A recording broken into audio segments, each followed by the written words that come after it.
이 사람들 해군 나가면 소시민들이 일본군이 같이 나타난 줄 알고 아주 기겁을 하고 했던 그런 일이 있어요. 남의 나라 군대 찌꺼기들이 모여서 만든 군대가 우리 나라의 말하자면 시조다 이렇게 얘기하면은 얼마나 그 자주성이 떨어지는 겁니까? 한국 육군의 경우를 보면 초대 육군 참모총장에서부터 18대까지 18대 육군 참모총장까지 100% 일본군이나 만주군 출신자들이 참모총장을 차지했어요.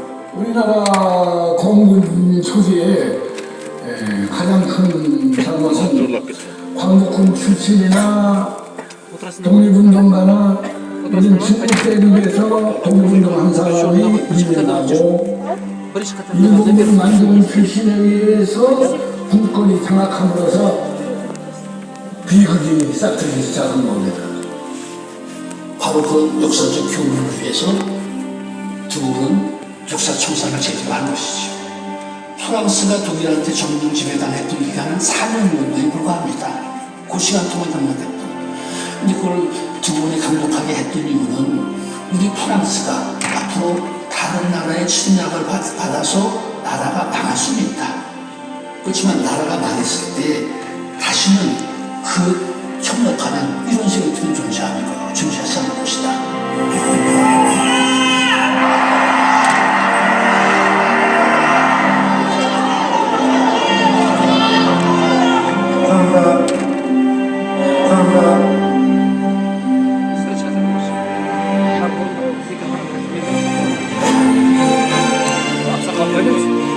Есть место. Спасибо. 국군이 나라를 지키고 나라를 잃어버렸을 때 찾는 것이 가장 큰 목적일진데 부항만의 의병, 그 다음에 만주의 독립군, 그리고 상해 임시정부의 강복군이 우리 국군의 뿌리이자 정신적 기초라고 생각합니다.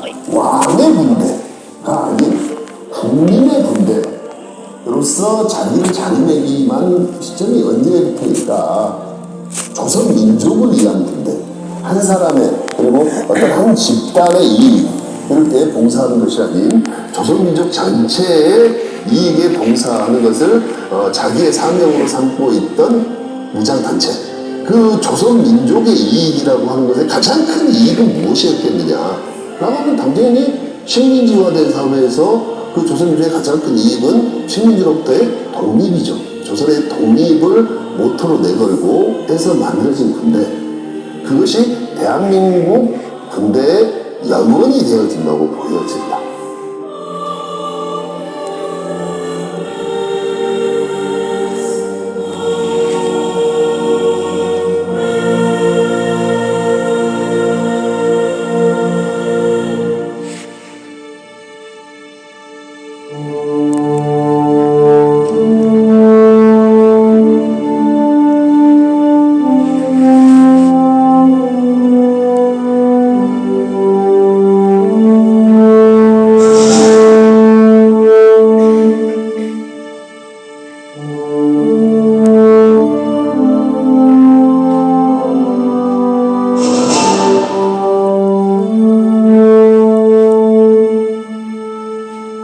저들은 트라우마를 극복하는 운동을 하고 있습니다.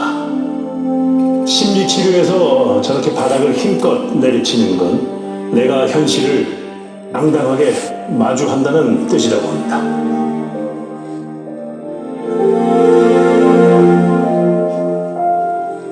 프란츠 파뇽은 알제리 독립운동을 위해 싸운 걸출한 알제리의 독립운동가입니다. 동시에 그는 세계적인 심리의 학자이기도 했습니다. 그는 당시 식민지배 속에서 고통받는 동포들을 관찰했습니다. 동포들이 자기보다 약한 존재에게 끔찍한 폭력성을 드러내는 비극을 목격합니다. 당시 알제리에서는 아동 학대가 상상을 초월할 정도로 만연했다고 합니다. 파뇽은 당시 알제리를 지배했던 프랑스인들에게 업신여김을 당하고 무시당하는 동포들이 스스로 망가져가는 모습을 보고 분노했습니다. 그리고 파뇽은 이 정신질환에서 벗어나기 위해서는 폭력도 불사하는 투쟁이 필요하다고 생각했습니다. 자신에게 폭력을 가하고 능욕하는 대상을 응징해야 한다고 생각했습니다.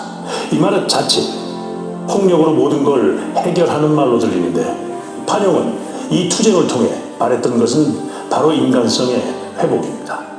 폭력이 중요한 것이 아니라 도저히 힘으로 이길 수 없다고 생각한 상대를 힘으로 이겨낸다는 결심, 그 자체가 중요하다는 것이죠. 그 과정에서 얻어지는 용기, 그리고 그 용기를 통해 굴욕감과 패배감에 허덕이는 내가 아닌 온전하고 상식적인 나로 돌아가는 과정이 완성된다고 본 것이죠. 100년 전 아무도 감히 대적하는 게 불가능하다고 생각했던 일본 제국군을 상대로 무기를 들었던, 그리고 독립전쟁을 선포했던 한국인들이 있었습니다.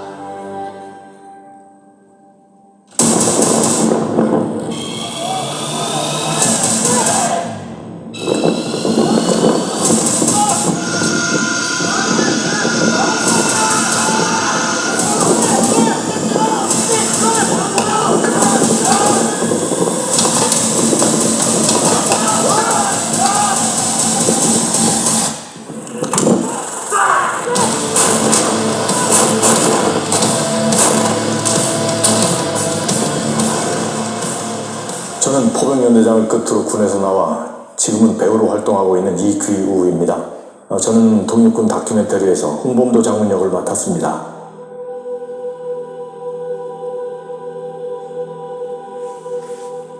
대한민국 임시정부는 1920년 독립전쟁을 선포했습니다. 그리고 여러분들은 바로 독립전쟁의 최전선에 서 계십니다. 여러분들은 자유와 평등, 민주를 수호하는 대한민국 임시정부의 군대입니다. 그 누가 대한민국 국군을 막을 수 있겠습니까? 2천만 동포의 부름을 받아 총을 잡고 일어선 우리가 무엇을 두려워하며 주저할 것입니까?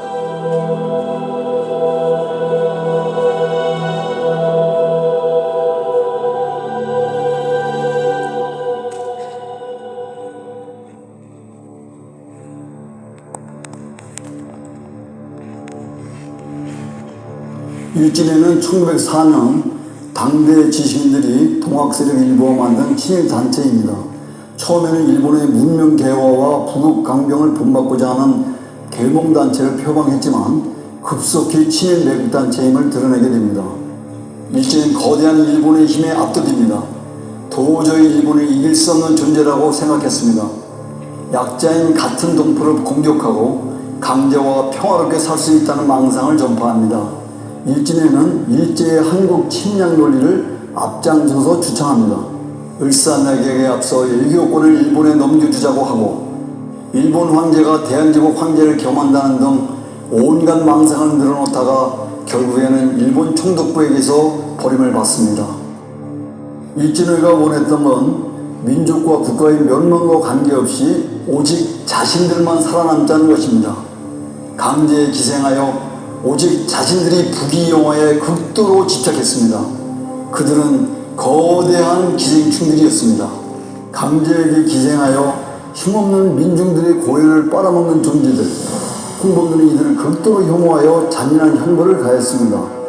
자신들의 부귀영달을 위해 의병들을 살해하고 고문했던 일진의 간부들을 모두 불에 태워 죽였습니다. 홍범도 장군, 그는 지식인도 양반도 아닙니다. 정말 힘없고 불쌍했던 그런 평민 중의 평민이었습니다. 이 양반은 조선 남조로부터 아무런 혜택을 받은 사람이 아니에요. 아주 천민이었어요. 응? 먹고 살 수가 없어서 군대에 가서 나팔수 이렇게 허드하고 절단에 가서 불 떼주고서 먹고 살았어요. 그가 독립운동한 건 거창한 국가와 민족 또는 왕권 회복이 아닌 힘없고 자신처럼 보잘것없는 사람들을 지키기 위해서입니다. 그는 9살에 부모를 여의고 가난한 사람들의 도움으로 자랐습니다. 힘없는 민중이 그의 부모였습니다. 그래서 일본에 기생하며 힘없는 민중들을 괴롭히는 친일파들을 단죄하고 민중을 보호하기 위해 총을 든 건 너무나 당연한 결과였습니다.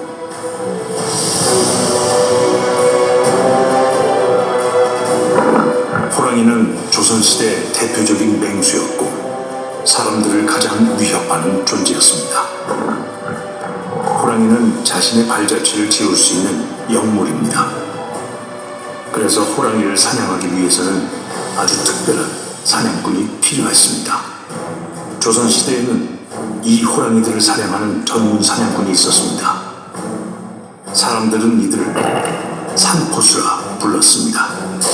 이들은 조총을 개조한 화승총을 사용했습니다. 사정거리가 불과 50m 남짓한 이 총으로 호랑이를 잡기 위해선 단 한 발로 호랑이의 급소를 맞춰야 했습니다.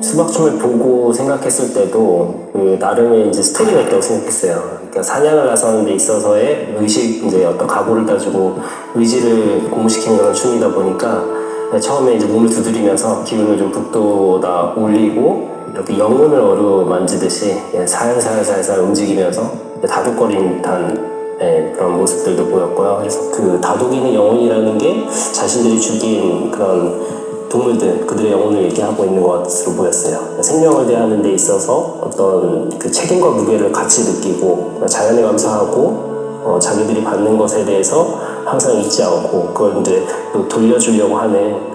홍범도 장군은 인간의 질서 속에서 교육받은 사람이 아니었습니다. 짐승의 질서 속에서, 자연의 질서 속에서 포수로 인생을 시작했던 사람이었습니다. 제가 홍범도 장군의 삶을 추적하면서 가장 궁금했던 것 중에 하나가 어떻게 홍범도 부대는 다른 독립군 부대들이 다 연전연패할 때 연전연승할 수 있었나? 어떻게 가장 오래 싸우고 가장 크게 이길 수 있었나? 궁금했었습니다. 그 첫 번째 이유는 홍범도 부대가 포수들의 부대였다는 사실입니다. 그 한 명 한 명의 독립군 전사들이 최강의 병사들이었다는 거죠.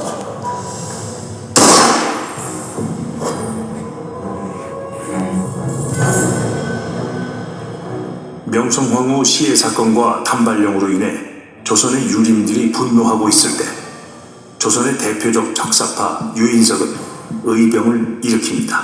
이것이 1895년에 일어난 을미의병입니다.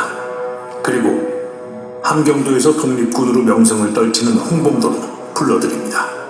그런데 홍범도는 유인석이 일으킨 만여 명의 의병 대군을 보고 경악하고 맙니다.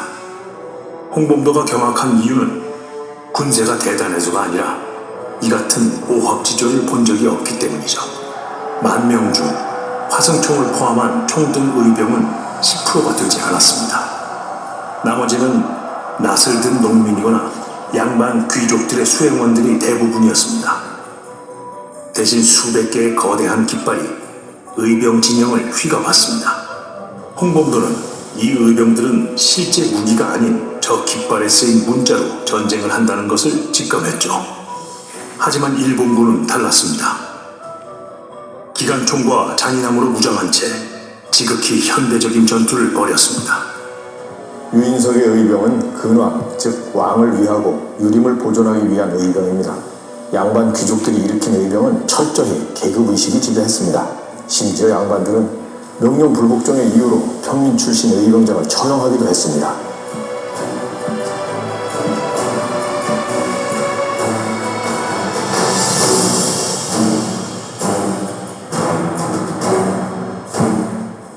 당시에 이제 홍범도 장군은 그 양반들과 같이 힘을 합치려고 하면서 양반들은 이 산포수들이 여러 군데로 흩어져서 싸웠으면 좋겠다 하고 주장한 반면에 홍범도 장군은 포수들은 한 군데 집중해서 운용하는 게 좋다라는 얘기를 했는데요. 이걸 요즘에 군대의 전술적인 준칙에 비춰보면 홍범도 장군이 대단히 성견이 있다고 봅니다. 작전 준칙의 전략과 집중의 원칙인데요. 적은 분산시키고 우리는 집중하는 원칙이 전술의 기본입니다. 그래서 강한 적은 뿔뿔이 흐트러뜨려서 우리가 힘을 모아서 이 적을 각격이파시켜야 되는 게 전술의 원칙입니다. 그 당시에 그런 방식으로 이 무력을 운영해야 된다고 주장했던 것은